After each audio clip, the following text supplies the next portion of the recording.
Pada presentasi kali ini masih di bab 3 prinsip-prinsip dasar hidrolik dan kita sudah sampai ke 3.7.2 yaitu kelas pompa. Dalam sistem hidrolik, pompa tidak bisa bekerja tanpa batas. Setiap pompa memiliki kelas atau tingkat kemampuan kerja yang ditentukan oleh pabrik pembuatnya.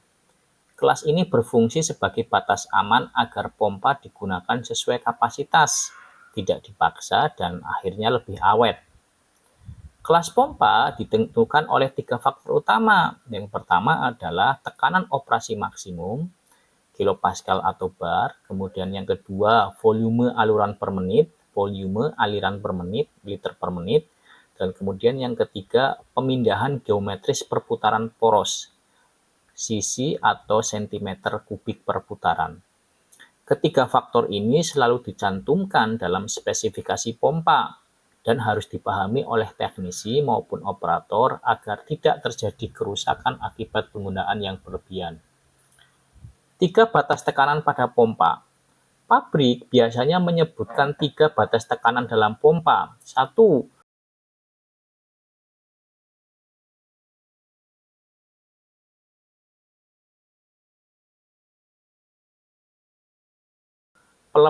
Tekanan pelepasan maksimum untuk operasi yang terus-menerus. Tekanan ini adalah batas aman jika pompa digunakan berjam-jam setiap hari, misalnya untuk mesin industri yang bekerja non-stop. Kemudian, 3 batas tekanan pada pompa. Batas yang ketiga, tekanan maksimum untuk operasi sesaat atau sementara. Tekanan ini hanya boleh dicapai sebentar, misalnya saat beban tiba-tiba lebih berat. Dan yang ketiga adalah tekanan puncak atau peak pressure. Tekanan ini muncul hanya sesaat, misalnya ketika ekskavator menggali batu keras. Tidak boleh dipertahankan lama karena bisa merusak pompa. Dengan kata lain, tekanan normal itu sama dengan tekanan sehari-hari, tekanan sementara adalah tekanan ekstra, tenaga ekstra sesaat, dan kemudian tekanan puncak, yaitu tenaga yang paling super, tapi berbahaya jika dipaksa terus-menerus.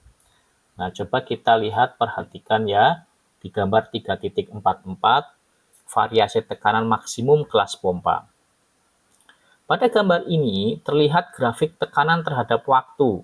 Garis naik turun itu menunjukkan bagaimana tekanan dalam sistem berubah ketika pompa bekerja. Daerah berwarna biru menggambarkan batas kerja pompa sesuai kelasnya. Puncak-puncak grafik menunjukkan saat tekanan melonjak atau peak.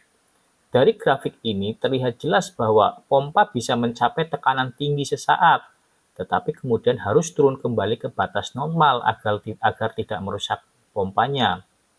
Nah, prinsipnya adalah pompa tidak boleh dipaksa terus-menerus ke titik puncak karena sama seperti manusia, bisa kelelahan. Nah, pompa juga bisa rusak jika dipaksa. Kemudian terkait dengan volume pemindahan atau displacement. Volume pemindahan atau displacement itu adalah jumlah fluida yang dipindahkan pompa dalam satu kali putaran porosnya. Bisa dinyatakan dalam liter per putaran atau liter per menit. Jika volume tetap disebut pompa pemindahan tetap, fixed displacement. Jika bisa berubah-ubah disebut pompa pemindahan variabel atau variable displacement. Contoh sehari-hari, pompa sepeda adalah fixed displacement setiap kali ditekan angin keluar dalam jumlah yang sama. Ekskavator modern menggunakan variable displacement karena bisa mengatur aliran sesuai kebutuhan agar lebih hemat energi. Nah, kemudian kita lihat di gambar 3.4.5, yaitu sistem pemindahan pompa. Gambar ini menunjukkan 2 jenis pemindahan fluida pada pompa. 1. Pemindahan non-positif. Pada gambar A ya, pemindahan non-positif. Digambarkan dengan kincir atau sudu air. Fluida hanya terbawa aliran, tidak dipindahkan dalam volume yang pasti.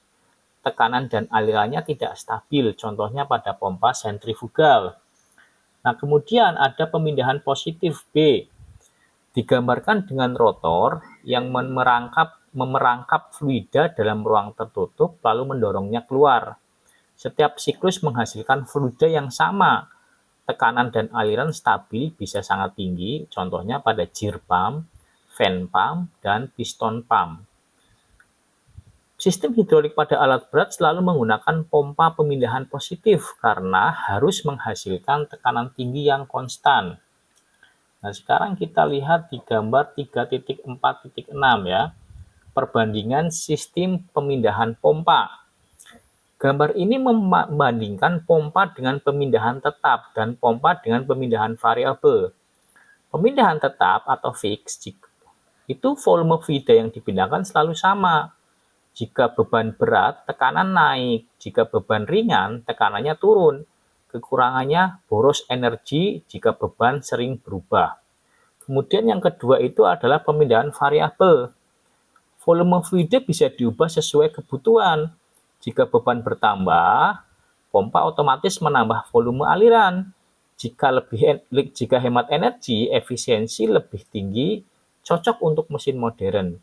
Jadi prinsipnya fix itu yaitu seperti keran yang selalu mengeluarkan air dengan debit yang sama. Sementara variabel itu seperti keran dengan tuas bisa kita putar untuk mengatur alirannya.